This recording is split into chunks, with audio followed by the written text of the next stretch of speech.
الحمد للہ الذی کسا اہل الحدیث رضا الشرف والتعظیم وعالی ذکرہم ورفع شانہم فی کل اقلیم وعالی ذکرہم ورفع شانہم فی کل حدیث وقدیم وخصہم من بین حملۃ الشرع بمزید التشریف والتکریم والصلاة والسلام على امام اہل الحدیث سید الابرار وآلہ الطیبین الاطہار وصحابتہ المہدیین الاخیار اللہم صلی وسلم علی سید البشر والشفیع والمشفع فی المحشر الذی ختمت بہ النبیین وآلیت درجتہ فی علیین ووصفتہ فی کتابک المبین فقلت وانت اصدق الصادقین واحسن القائلین وما ارسلناک الا رحمتا للعالمین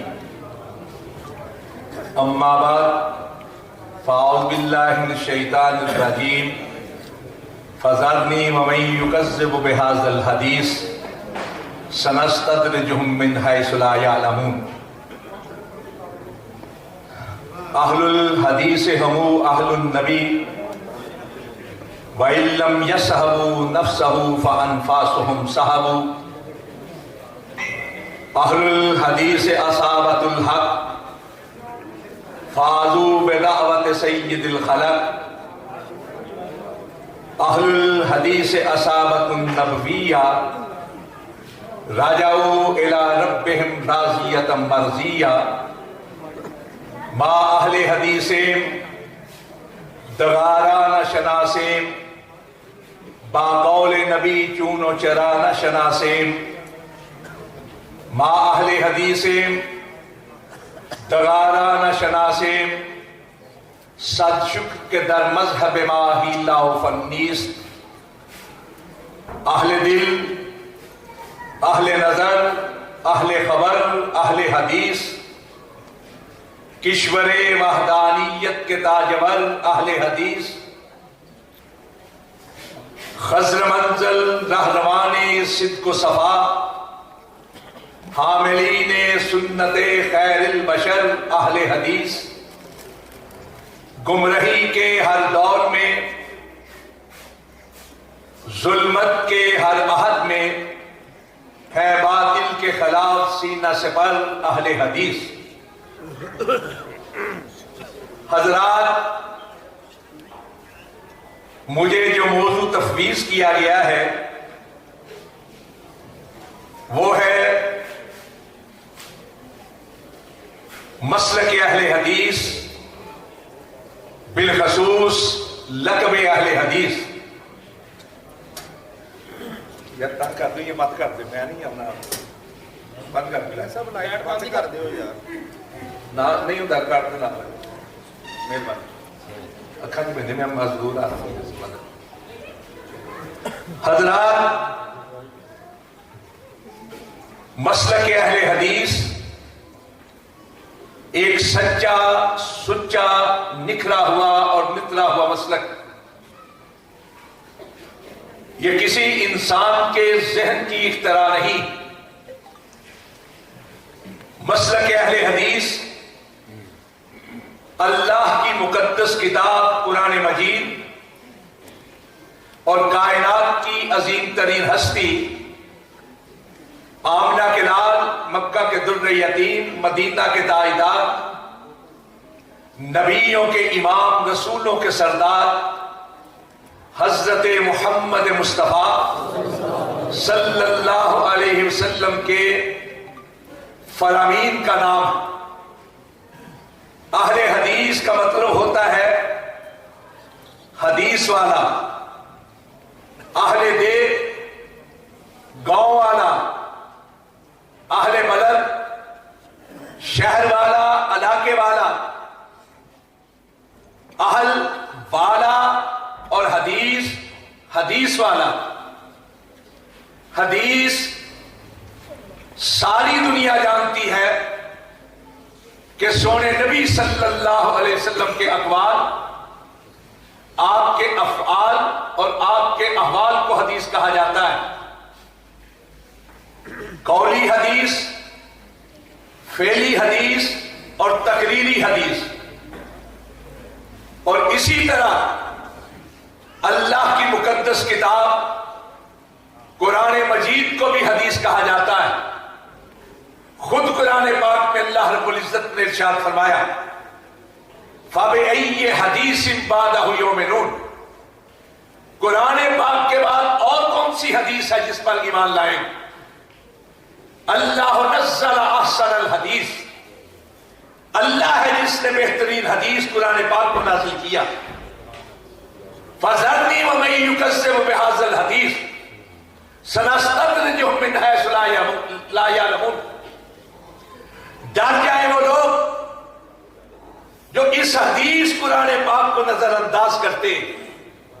اللہ کے سونے نبی صلی اللہ علیہ وسلم اپنے ہر خطبے میں ارشاد فرمایا کرتے فَإِنَّ خَيْرَ الْحَدِيثِ کتاب اللہ فَإِنَّ أَحْسَنَ الْحَدِيثِ کتاب اللہ، بہترین حدیث اللہ کی کتاب۔ اللہ کی کتاب قرآن مجید بھی حدیث، اور سونے نبی صلی اللہ علیہ وسلم کے افعال، اقوال اور احوال وہ بھی حدیث، دونوں حدیث ہیں۔ اور جو ان دونوں کے مطابق زندگی بسر کرتا ہے اس کو اہل حدیث کہا جاتا ہے۔ حدیث، اللہ رب العزت نے قرآن پاک میں ارشاد فرمایا اتبعوا ما انزل الیکم من ربکم وَلَا تَتَّبِعُوا مِن دُونِهِ أَوْلِيَاءَ، صرف اس چیز کی پیروی کرو جو تمہارے رب کی طرف سے تمہاری طرف نازل کی گئی، اس کے علاوہ کسی اور چیز کو خیر خواہ سمجھ کر، اولیاء جان کر، فائدہ مند جان کر کسی کی پیروی نہیں کرنی، صرف اس چیز کی جو اللہ کی طرف سے نازل کی گئی۔ اللہ کی طرف سے وحی نازل کی گئی، وحی دو قسم کی ہے، وحی جلی، وحی خفی۔ وحی جلی وہ ہے جس کو قرآن مجید کہا جاتا ہے، اور وحی خفی وہ ہے جس کو اللہ کے رسول کی حدیث کہا جاتا ہے۔ یہ دونوں جمع ہوتے ہیں تو سونے مدینے والے کی ذات پر جمع ہو جاتے ہیں۔ تو اس کا مطلب یہ ہے کہ اہل حدیث وہ ہے جو اس کائنات میں یہ عقیدہ رکھتا ہے، یہ یقین رکھتا ہے، یہ ایقان اور ایمان رکھتا ہے، جو اس کائنات کے اندر یہ اعلان کرتا ہے کہ مدینے والے کی ذات جیسی کسی کی ذات نہیں، اور اگر مدینے والے کی ذات جیسی کسی کی ذات نہیں تو پھر یہ بھی یقین رکھتا ہے کہ جس طرح اس کی ذات جیسی کسی کی ذات نہیں، اسی طرح اس کی بات جیسی بھی کسی کی بات نہیں۔ تو اہل حدیث اس کو کہا جاتا ہے جو سوائے مدینے والے کے کسی اور کو اپنا مطمع نظر، اپنا قائد، اپنے لیے واجب الاتباع اور واجب الاطاعت کسی اور کو نہیں سمجھتا۔ ایک ہی ہستی کو جو جانتا ہے واجب الاتباع اور واجب الاطاعت، اس کو اہل حدیث کہا جاتا ہے۔ حضرات، اس کائنات کے اندر اللہ نے کئی لوگوں کو عزت دی، مرتبہ دیا ہے، مقام دیا ہے۔ ہم سب کی عزت کرتے ہیں، سب کے مقام کو جانتے ہیں، سب کے مرتبے کو سمجھتے ہیں، لیکن کہتے ہیں تو یہ کہتے ہیں کہ دین سے اس چیز کا نام ہے جس پر مدینے والے کی مہر لگی۔ یہ ہے مسلک اہل حدیث کہ ہوتے ہوئے مصطفیٰ کی گفتار مت دے کسی کا قول و کردار۔ جہاں اللہ کے رسول کی ذات آ جائے کسی کی ذات نہیں، جہاں مدینے والے کی بات آ جائے کسی کی بات۔ حضرت عمر فاروق رضی اللہ تعالیٰ، میں اماموں کی بات نہیں کرتا، میں فقیہوں کی بات نہیں کرتا، میں مجتہدین کی بات نہیں کرتا، میں مدبرین کی بات نہیں کرتا، مفکرین کی بات نہیں کرتا، کسی بڑے سے بڑے کی بات نہیں کرتا، میں اس کی بات کر رہا ہوں کہ جو نبی پاک کے بعد، انبیاء کے بعد ایک فضیلت کا حامل ہے، جسے صحابہ کرام نے مراد رسول کہا جاتا ہے، وہ عمر فاروق رضی اللہ تعالیٰ عنہ، کہ جس کے بارے میں ام المومنین حضرت زینب رضی اللہ تعالیٰ عنہ فرمایا کرتی تھی، ہم حیران تھے، قرآن اترتا ہمارے گھر میں ہے لیکن اترتا عمر کی رائے کے مطابق۔ وہ عمر فاروق رضی اللہ تعالیٰ عنہ جن کے بارے میں حضرت علی نے کہا ان اللہ جعل القرآن علی لسان عمر، اللہ نے قرآن کو عمر کی زبان پر صادق کر دیا۔ عمر جو رائے دیتے ہیں اللہ اس کو قرآن پاک کے الفاظ اور آیات بنا کر نازل فرما دیتا ہے۔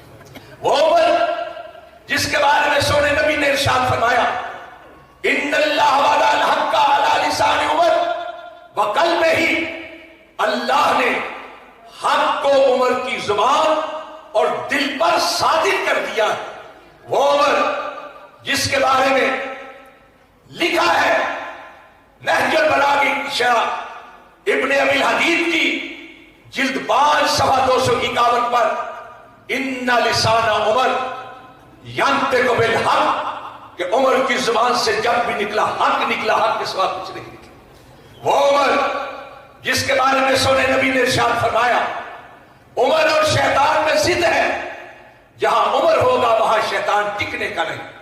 فرمایا عمر اگر تو کسی راستے سے گزر رہا ہو، شیطان تجھ کو دیکھ لے تو کنی کترا کے کسی اور راستے سے بھاگ کھڑا ہوگا۔ وہ عمر جس کے بارے میں کہا لو کان بعدی نبی لکان عمر، لو کان بعدی نبی لکان عمر، میں خاتم النبیین ہوں، میرے بعد اگر کوئی نبی بن کر آنا ہوتا تو وہ عمر ہوتا، عمر کے علاوہ کوئی اور نہ۔ وہ عمر جس کو اللہ کے نبی نے زندگی میں 17 مرتبہ جنت کی خوشخبری دی، وہ عمر جس کے بارے میں کتاب بحار الانوار کتاب السماء والعالم میں ہے، حضرت علی رضی اللہ تعالیٰ عنہ فرماتے ہیں اللہ کے رسول دعا مانگا کرتے تھے اللہم اعز الاسلام بعمر بن الخطاب، اللہ عمر کو مسلمان کر دے کہ عمر کے اسلام کی وجہ سے اسلام کو عزت مل جائے۔ کوئی چھوٹی ہستی نہیں، کائنات کی عظیم ترین ہستی، امیر المومنین بنے، خلیفۃ المسلمین بنے، وہ امیر المومنین، وہ خلیفۃ المسلمین کہ جس کے بارے میں سونے نبی نے ارشاد فرمایا علیکم بسنتی وسنت الخلفاء الراشدین والمہدیین، جس طرح میرا طریقہ تم پر لازم ہے اسی طرح میرے ہدایت یافتہ، ہدایت دینے والے خلفاء کا طریقہ بھی لازم تھام لو۔ انہوں نے دیکھا کہ لوگ حج کے ساتھ عمرہ کر کے چلے جاتے ہیں، جس کی وجہ سے عام دنوں میں بیت اللہ کی وہ رونق نہیں رہتی جو رہنی چاہیے۔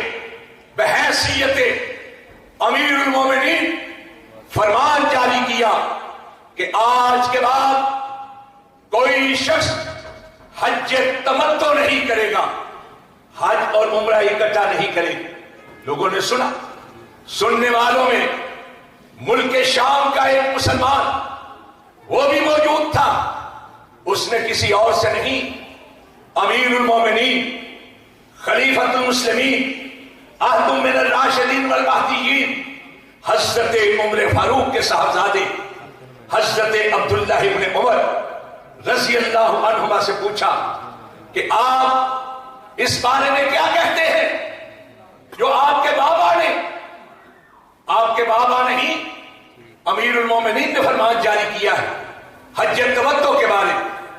روایت میں ہے، ترمذی کی روایت، حضرت عبداللہ ابن عمر نے جواب دینے کی بجائے خود احرام باندھا اور تلبیہ کہتے ہوئے کہا لبیک اللہم لبیک بحج تمتع، اللہ عمر کا بیٹا عبداللہ تیرے دربار میں حج تمتع کا تلبیہ کہتا ہے۔ اس شخص نے کہا ابو کا یمنا وانت تتمتع، تمہارے باپ نے جس کام سے روکا تم وہی کام کر رہے ہو، وہی کام کر رہے ہو۔ حضرت عبداللہ ابن عمر نے کہا اے میرے شامی بھائی، امر ابی ان یتبع امر رسول اللہ صلی اللہ علیہ وسلم، میرے بھائی مجھے بتا کہ میری بات، میرے باپ کی بات مانی جانی چاہیے کہ مدینہ کے تاجدار کی بات مانی جانی چاہیے؟ بتاؤ کس کی بات ماننی چاہیے، مدینہ کے تاجدار کی یا میرے والد گرامی کی؟ اور ایک روایت کے الفاظ کہا ان الشریعت نزلت علی محمد ما نزلت علی ابی، شریعت میرے باپ پر نہیں مدینہ کے تاجدار پر نازل ہوئی تھی۔ جب انہوں نے حج تمتع کی اجازت دی ہے تو میرے بابا اسے کس طرح روک سکتے ہیں؟ حضرات، حضرت عمر فاروق تک یہ بات پہنچی کہ آپ کے فرمان کی سب سے پہلے مخالفت کسی اور نے نہیں، آپ کے اپنے بیٹے نے کی ہے۔ اور عمر فاروق جانتے تھے میرا بیٹا میرا مستاق نہیں ہو سکتا، نہ وہ امت میں انتشار کا باعث بن سکتا ہے۔ اگر انہوں نے مخالفت کی ہے تو کوئی وجہ بھی بتائی ہوگی۔ پوچھا کچھ کہا تھا؟ کہا ہاں کہا تھا کہ جب مدینہ کے تاجدار نے حج تمتع کی اجازت دی ہے تو میرے بابا کس طرح روک سکتے؟ روایات میں ہے حضرت عمر فاروق نے اللہ کا شکر ادا کیا، اللہ تیرا شکر ہے تو نے عمر کو ایسا بیٹا عطا کیا ہے جو باپ کی بات کو رد کر دیتا ہے، مدینے والے کی بات پر حرف نہیں آتا۔ یہ ہم مسلک اہل حدیث، کوئی بڑے سے بڑا، کوئی بڑے سے بڑا مدینہ کے تاجدار سے بڑا نہیں ہو سکتا۔ مدینے والے کی ذات جیسی کسی کی ذات نہیں، تو رب کعبہ کی قسم اس کی بات جیسی بھی کسی کی بات نہیں۔ یہ تو عمر فاروق ہیں، ہمارے نبی تو وہ نبی ہیں، ہمارے مدینے والا سونا تو کائنات کی وہ عظیم ہستی ہے کہ جس کے ہوتے ہوئے کسی سچے نبی کی نبوت نہیں چل سکتی، کسی سچے رسول کی رسالت نہیں چل سکتی۔ یہ میں نہیں کہہ رہا، یہی عمر فاروق رضی اللہ تعالیٰ کہیں سے تورات کے چند اورات ملے، انسانی فطرت کے مطابق ان کو دیکھتے دیکھتے مسجد نبوی میں آئے، اللہ کے نبی تشریف فرما تھے، آپ کی محفل میں بیٹھ گئے، انہی کو دیکھ رہے۔ پیارے رسول صلی اللہ علیہ وسلم نے جب یہ کیفیت دیکھی آپ کے چہرے کا رنگ متغیر ہو گیا۔ حضرت ابوبکر صدیق رضی اللہ تعالیٰ جو صحابہ کرام میں سب سے بڑھ کر مزاج شناس رسول تھے، انہوں نے کہا عمر گم پانے والی تمہیں گم پائے، کیا سونے مدینے والے کے چہرے اقدس کے بدلتے ہوئے رنگ کو نہیں دیکھ رہے؟ حضرت عمر فاروق نے ایسی نگاہ اٹھائی، اسی وقت ان اوراق کو لپیٹا، اونچی آواز سے کہا رضیت باللہ ربا وبالاسلام دینا وبمحمد نبی صلی اللہ علیہ وسلم، اللہ کے نبی اللہ کے رب ہونے پہ راضی، اسلام کے دین پر حق ہونے پہ راضی، آپ کے رسول خدا ہونے پہ راضی، کچھ اور بات نہیں۔ اللہ کے نبی نے کیا کہا؟ دو روایتیں ہیں، کہا یہ تو ہے تورات کے اوراق، اگر ان کی جگہ پہ خود موسیٰ علیہ تحیت و تسلیم بھی آ جائے، ما وسعہ الا اتباعی، ان کے لیے بھی چارہ نہ رہے کہ وہ میری پیروی کریں۔ صرف یہی نہیں، کہا لو ترکتمونی لضللت عن سواء السبیل، اگر مجھے چھوڑ کر موسیٰ کی پیروی کرو گے سیدھے راستے سے گمراہ ہوگا۔ ان کے ہوتے ہوئے کسی سچے نبی کی نبوت میں وَإِذْ أَخَذَ اللَّهُ مِيثَاقَ النَّبِيِّينَ، نبیوں سے وعدہ لیا کہ تم نبوت کے منصب پر فائز ہو، رسالت کا فریضہ ادا کر رہے ہو، ایسے بھی میرا سونا آ جائے تو تم پر لازم ہے کہ ان کی نبوت کو اختیار کرو، اس کی تصدیق کرو۔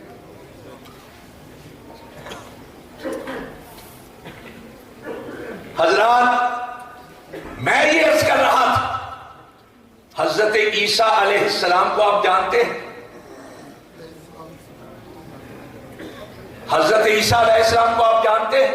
جی جانتے ہیں۔ جو جانتا ہے حضرت عیسیٰ علیہ السلام کو ہاتھ کھڑا کرے۔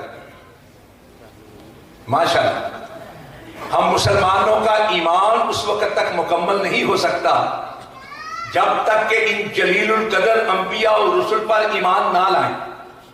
حضرت عیسیٰ علیہ تحیت و تسلیم روح اللہ، ایک عظیم المرتبت، رفیع المنزل، عظیم ترین رسول ہیں، اللہ کے نبی سے پہلے تشریف لائے۔ اللہ نے ان کو زندگی کے ساتھ ان کی زندگی میں آسمانوں پہ اٹھا لیا تھا۔ آج بھی وہ آسمانوں پر ہیں، تشریف لائیں گے، قیامت کے نزدیک تشریف لائیں گے۔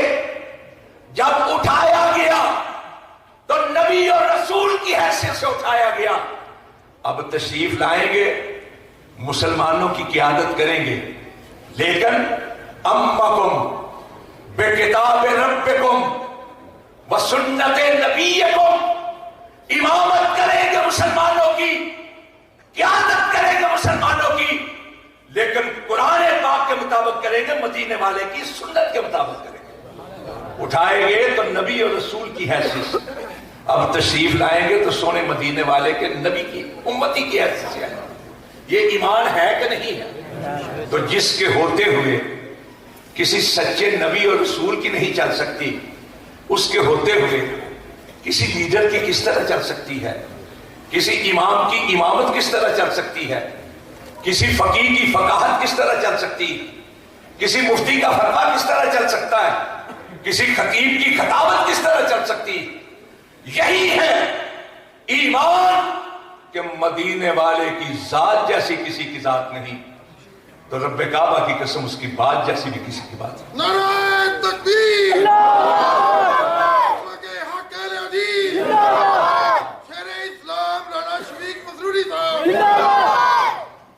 حضرات، پیارے نبی صلی اللہ علیہ وسلم نے ایک لشکر تیار کیا، چھوٹا سا ایک وفد تیار کیا، ان کی ڈیوٹی لگائی کہ تم نے صبح سویرے فلاں علاقے کی طرف نکل جانا ہے۔ انہی نے حضرت عبداللہ بن رواحہ رضی اللہ تعالیٰ عنہ، انہوں نے سوچا کہ جمعے کا دن ہے، ہو سکتا ہے آج جائیں تو پھر زندہ واپس نہ آئے، میرے پاس تیز رفتار سواری ہے، کیوں نہ جمعے کی نماز سونے کے پیچھے مسجد نبوی میں ادا کر لوں، زیارت بھی کر لوں گا۔ وہ کائنات کی عظیم ترین ہستی کہ جس کے چہرہ اقدس کو ایک بار لطافت سے دیکھنا، جو ایک بار دیکھ لے اللہ اس پر جہنم کی آگ کو حرام کر دیتا ہے۔ اور صرف یہ نہیں کہ جو ایک بار دیکھے اس پر جہنم کی آگ حرام، بلکہ دیکھنے والے کو اللہ یہ مقام عطا کرتا ہے کہ بعد میں کوئی شخص اس کو دیکھ لے جس نے سونے نبی کی زیارت کی تھی، اس پر بھی جہنم کی آگ کو حرام کر دیا ہے۔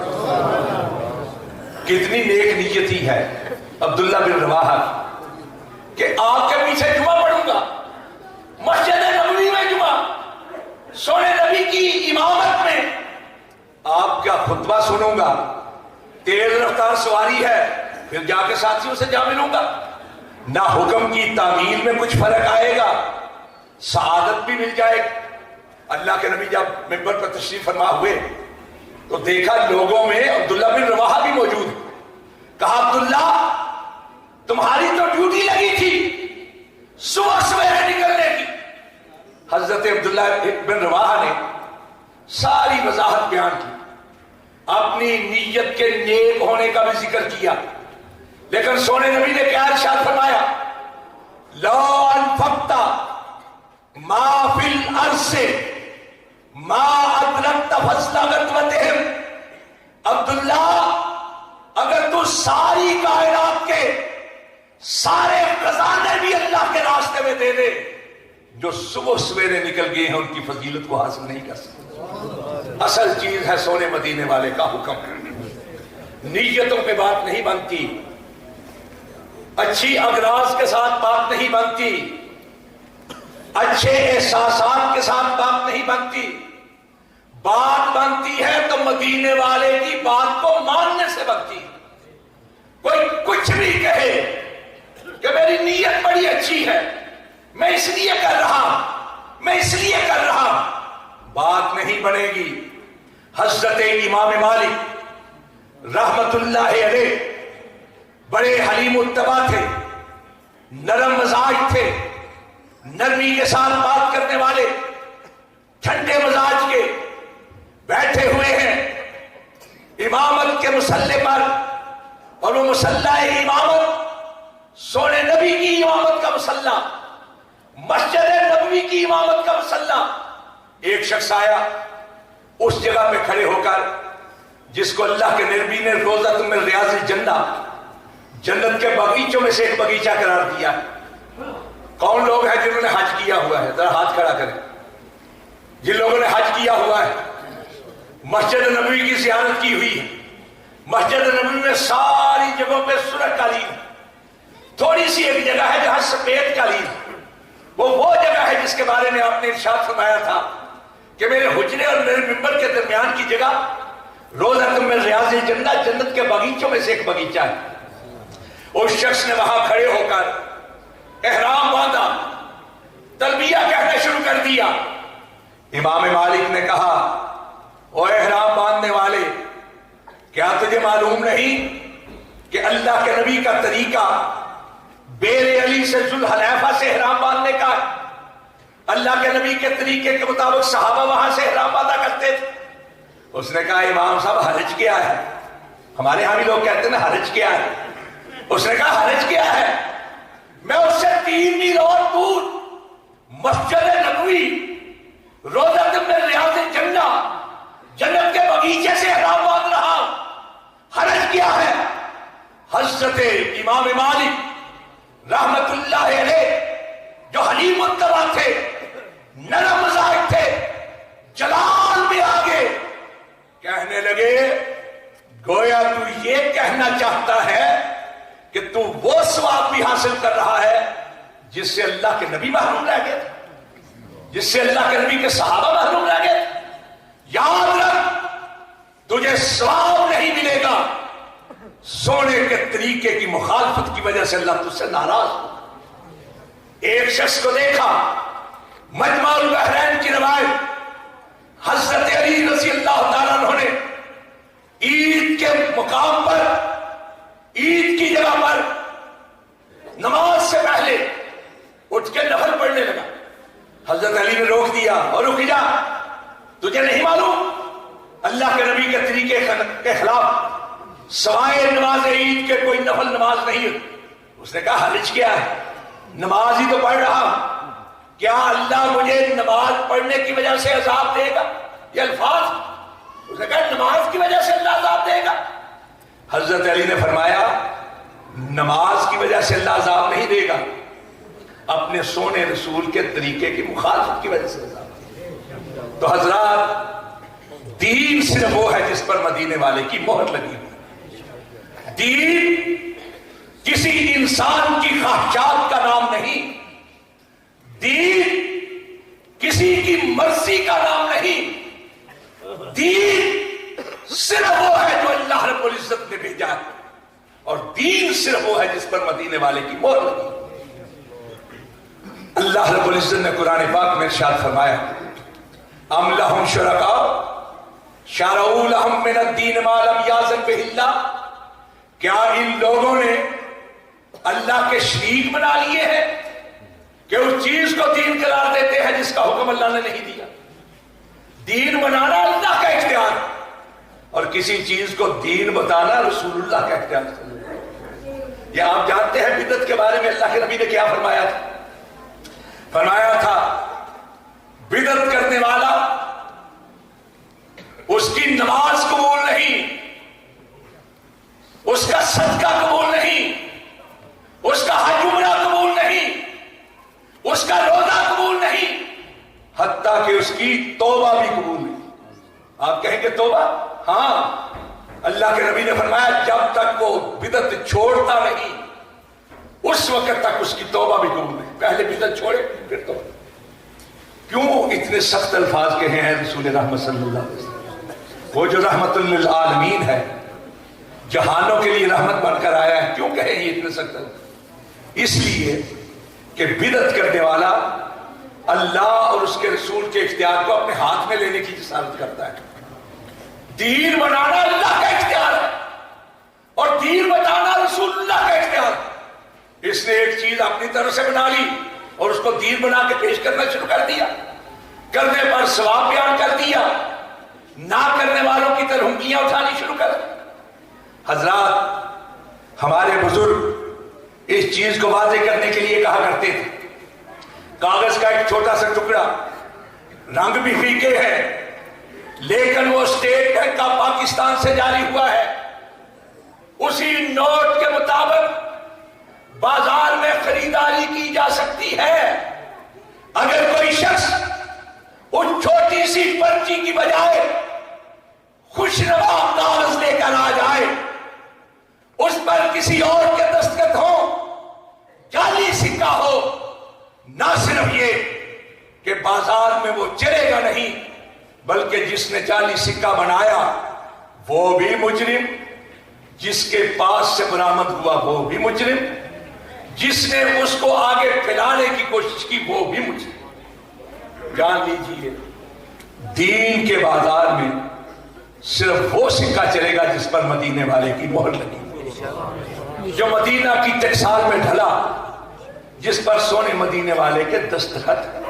اس کے علاوہ دین کے بازار میں کوئی سکہ نہیں چلتا. الیوم اکملت لکم دینکم واتممت علیکم نعمتی ورضیت لکم الاسلام دینا.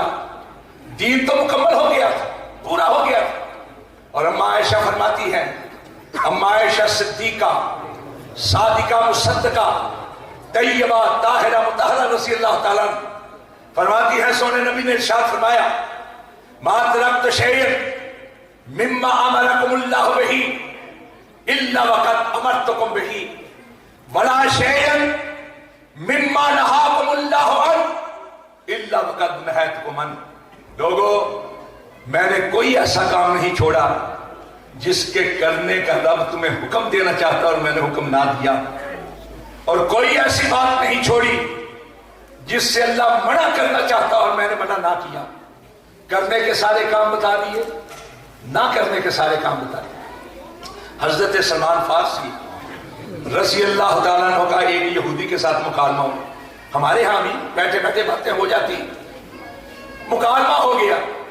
وہ یہودی نے کہا, سلمان کیا تمہارے صاحب یعنی رسول پاک صلی اللہ علیہ وسلم, کیا تمہارے صاحب تمہیں ہر چیز کے بارے میں سکھاتے اور بتاتے؟ حضرت سلمان نے کہا ہاں, ہر چیز کے بارے میں سکھاتے اور بتاتے. اس نے طنز کرتے ہوئے کہا, کیا پیشاب اور پخانے کے بارے میں بھی سکھاتے؟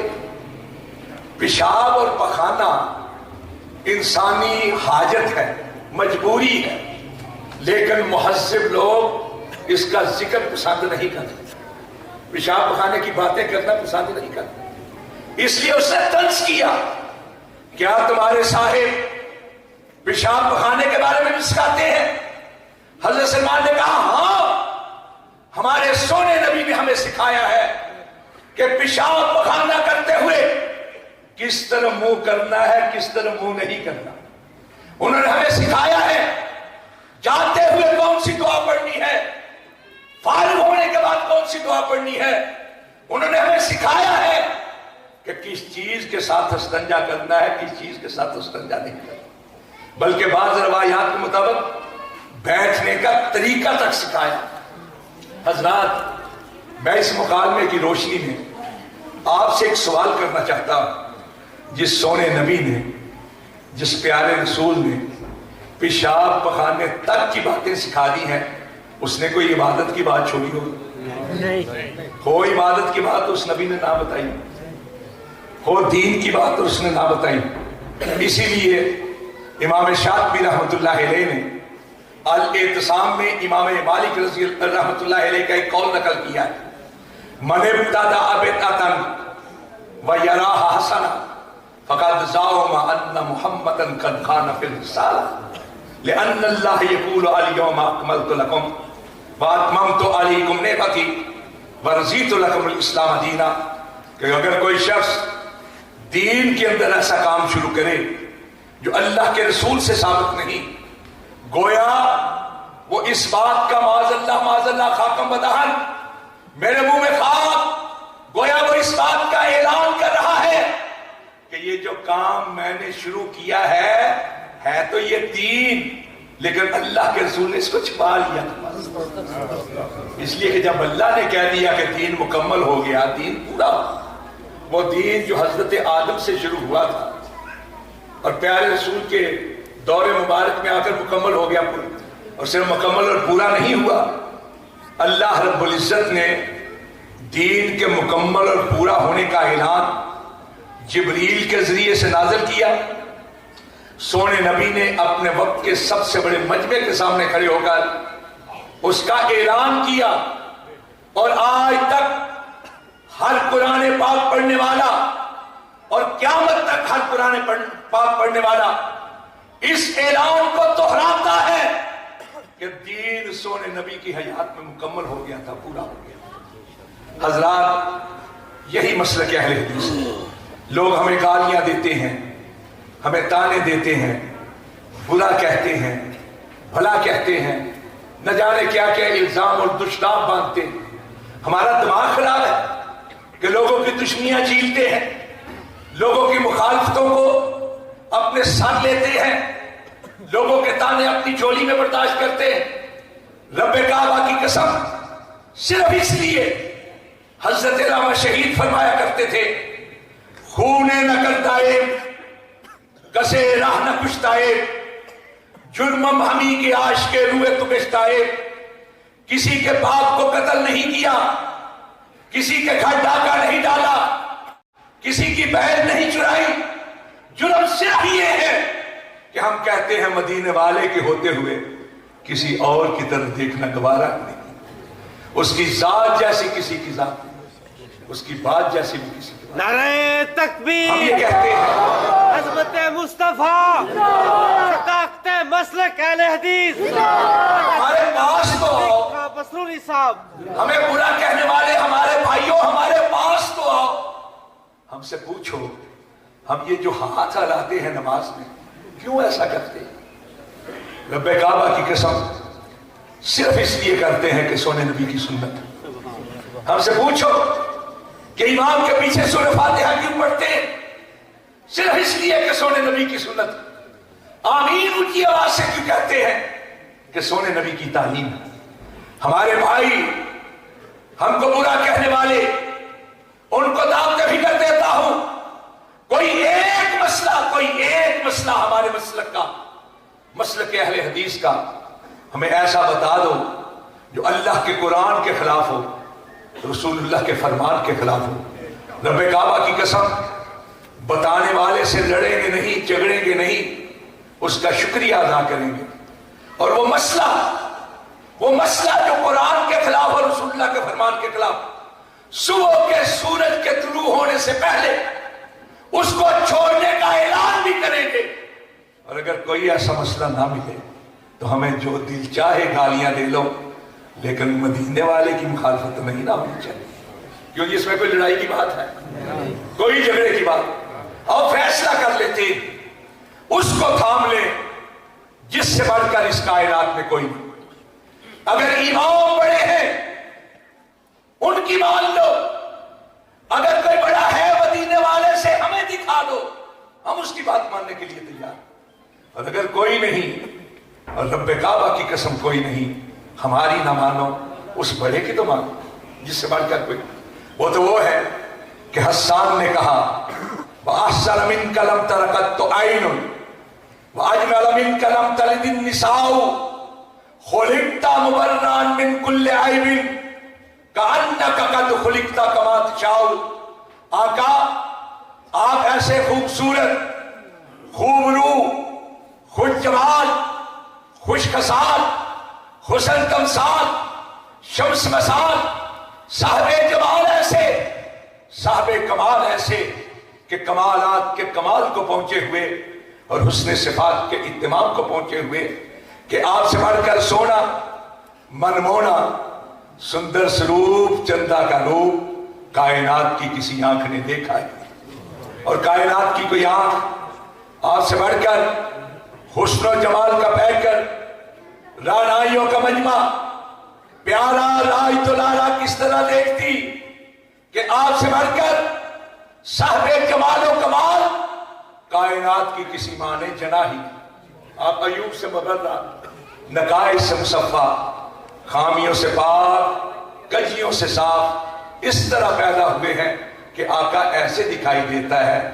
جیسے خالق نے آپ کو آپ کی مرضی کے مطابق پیدا کیا. آؤ فیصلہ کر لیتے اگر کوئی مدینے والے سے بڑھ کر ہے ہمیں دکھا دو ہم اس کی بات ماننے کے لیے تیار ہیں.